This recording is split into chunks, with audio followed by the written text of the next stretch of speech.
નમસ્કાર મિત્રો, મારી યુટ્યુબ ચેનલમાં ફરી એકવાર આપનું હૃદયપૂર્વક સ્વાગત છે। આજનો ટોપિક છે મિત્રો કે જે લોકોને શરીરમાં વજન વધી ગયું છે તો એવા લોકોએ જીમમાં ગયા વગર કે કસરત કર્યા વગર જો તમારે વજન ઉતારવું હોય તો આયુર્વેદમાં બેસ્ટમાં બેસ્ટ દવા એટલે કે ઔષધિ બતાવી છે અને એ ઔષધિનું તમે જો નિયમિત પાન કરશો, ખોરાકની અંદર જ આપણે પરિવર્તન કરવાનું છે। ખોરાકમાં આ એક જ વસ્તુનો આપણે ઉપયોગ કરવાનો છે અને તમે જો આ એક વસ્તુનો ખોરાકમાં નિયમિત ઉપયોગ કરશો કે તમારા શરીરમાં કોઈ દિવસ વજન નહીં વધે કે શરીરમાં ચરબી પણ નહીં વધે। તમે જીમમાં જશો તો જ્યાં સુધી તમે જીમની અંદર 3 મહિના 6 મહિના કે 12 મહિના જીમમાં જશો ત્યાં સુધી તમારા શરીરમાં વજન ઘટશે। જેવું તમે જીમમાં જવાનું બંધ કરશો કે તરત જ તમારા શરીરનું વજન પાછું હતું એમને એમ વધી જશે। તો આ વસ્તુ તમે ખાશો તો જીમમાં પણ જવાની જરૂર નહીં પડે અને તમારા શરીરનું જે વજન છે એ ક્યારેય વધશે નહીં। પહેલાંના જમાનામાં આજથી લગભગ 80-90 વર્ષ પહેલાં આપણા ઘડિયાઓ બાપદાદાઓ નિયમિત આ વસ્તુનો ઉપયોગ કરતા હતા। આજકાલ તમે જુઓ તો ઘઉંનું ચલણ એટલે કે ઘઉંની રોટલી કે ઘઉંની ભાખરીનું ચલણ આપણે વધાર્યું છે અને ભાત, તો આ બંને વસ્તુનું આપણે ચલણ વધાર્યું છે એટલે શરીરની અંદર વજન વધે છે। કેમ વધે છે? ભાત અને ઘઉં આ બંનેની અંદર કાર્બોહાઈડ્રેટનું પ્રમાણ વધારે હોય છે એટલે કે કેલરી વધારે હોય છે અને જે લોકોને બેઠાડું જીવન જીવવાનું હોય છે એટલે કે બિલકુલ ઓછું કામ કરવાનું હોય છે, ઓફિસની અંદર બેસી રહેવાનું હોય છે કે બેંકની અંદર કે ઓફિસમાં બેસી રહેવાનું હોય છે અથવા જે લોકોને બેઠાડું જીવન જીવે છે, જે લોકો નિવૃત્ત થયા છે કે કોઈ કામ કરવાનું નથી અને બેઠાડું જીવન જીવવાનું છે, એવા લોકોને વજન વધે છે। એનું કારણ એક જ છે, સવારે ઉઠીએ તો આપણે ચા અને ભાખરી ખાઈએ, બપોરે દાળ ભાત શાક ને રોટલી હોય, રાત્રે પણ ભાખરી અને શાક હોય, મતલબ કે આપણે ઘઉંનો વધારે પ્રમાણમાં ઉપયોગ કરીએ છીએ જેની અંદર સૌથી વધારે કેલરી છે। અને ભાત, મોટાભાગના લોકો દાળ ભાત ખાધા વગર ચાલતું નથી, એ તો ભાતની અંદર કેલરી વધારે છે અને ઘઉંની અંદર કેલરી વધારે છે। તો આપણે આ બે વસ્તુનું બિલકુલ ઓછું કરવું પડશે જે લોકોને બેઠાડું જીવન જીવવાનું છે। ઘઉં કોના માટે સારા છે? જે લોકોને તડકામાં કામ કરવાનું છે, જે લોકોને ખેતરની અંદર મજૂરી કરવાની છે, જે લોકોને વધારે મહેનતવાળું પરસેવો પડે એવું મહેનતવાળું કામ કરવાનું છે, એ એવા લોકો માટે ઘઉં સારા છે। અને એવા લોકો ભાત ખાય તો પણ એમને પચી જાય છે, વજન વધતું નથી। તમે જુઓ પહેલાંના જમાનામાં જ્યારે મહેમાન આવતા ઘરે તો જ દાળ ભાત બનાવવામાં આવતા હતા અને આજકાલ તમે જુઓ તો દરરોજ દાળ ભાત હોય છે। હવે કઈ વસ્તુ ખાવાની છે? તો આ વસ્તુ છે એનું નામ છે જવ। જી હા મિત્રો, આયુર્વેદમાં કહે છે કે જવ જો તમે નિયમિત ખાવાની અંદર ઉપયોગ કરો તો જિંદગીમાં ક્યારેય તમારું વજન વધતું નથી, કારણ કે જવની અંદર કેલરી વધારે નથી। એટલે જે લોકોને બેઠાડું જીવન જીવવાનું હોય કે વ્હાઇટ કોલર જોબ કરવાની હોય કે ઓછું કામ કરવાનું, ઓફિસમાં બેસી રહેવાનું, એવા લોકોએ નિયમિત જવની રોટલી ખાવી જોઈએ તો જીવનભર તમારું ક્યારેય શરીરમાં વજન નહીં વધે। જે લોકોને શરીરનો વિકાસ થતો હોય એટલે કે નાના બાળકોને ઘઉંની રોટલી ખવડાવો તો એ સારી છે અને જે લોકો મહેનત મજૂરી કરે છે, તડકામાં કામ કરે છે કે ખૂબ મહેનતવાળું કામ કરે છે એમના માટે ઘઉંની રોટલી બેસ્ટ છે। આયુર્વેદમાં પાતળા થવાની દુનિયાની બેસ્ટ દવા બતાવી છે અને એ દવાનું નામ છે જવ।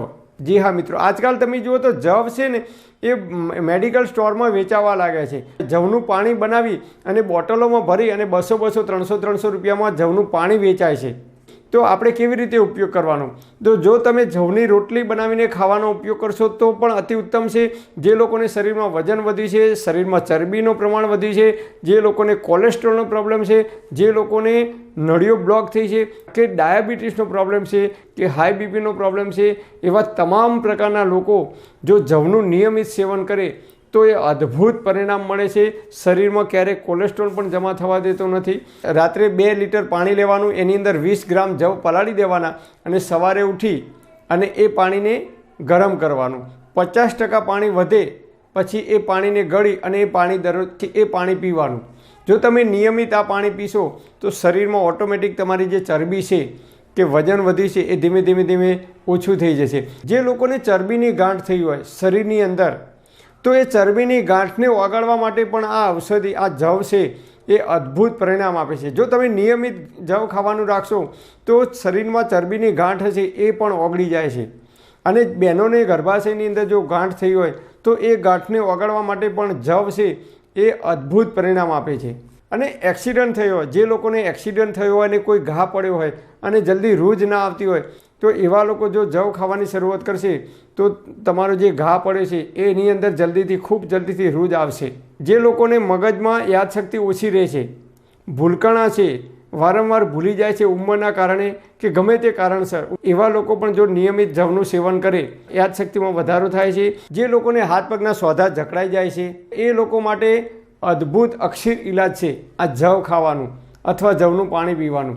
અને જે લોકોને ખૂન શરીરમાંથી નીકળે છે, બહેનોને માસિક ધર્મ દરમિયાન જો વધારે ખૂન નીકળતું હોય, એટલે કે લોહી નીકળતું હોય, કે નસકોરી ફૂટે છે ઉનાળાની અંદર એમાંથી નીકળતું હોય, કે મસા ભગંદર કે પાઇલ્સ થાય અને એની અંદરથી જો તમારું બ્લડિંગ થતું હોય, તો એવા લોકો જો જવ ખાય તો એમને અદ્ભુત પરિણામ આપે છે.